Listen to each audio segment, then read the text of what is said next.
Tala mga kapuso, police visibility mas paigtingin para matiyak ang kaligtasan ng mga komunidad. Ayon kay PNP Chief Romel Francisco Marbil. Mark Bakalalad, pasok! Inatasan ni Philippine National Police Chief General Romel Marbil ang lahat ng unit ng PNP sa buong bansa na paigtingin ang kanilang presensya sa mga komunidad.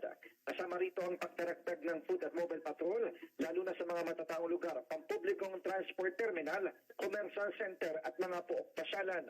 Ayon kay Marbil, ang maigting na police visibility ay alinsunod sa utos ni Pangulong Bongbong Marcos na nagbibigay din sa presensya ng mga pulis bilang panlaban sa kriminalidad at bilang pagtitiyak sa kaligtasan ng publiko. Samantala, para lalong mapatatag ang presensya sa mga komunidad, inatasan din ng PNP ang mga junior officer mula sa mga mobile units na tumulong sa mga bakanteng community posts.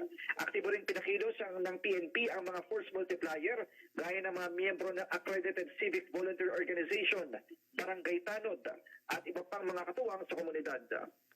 Ang inyong kapuso Mark Bakalalad ng CMA, Super Radio, DZWB, dapat totoo.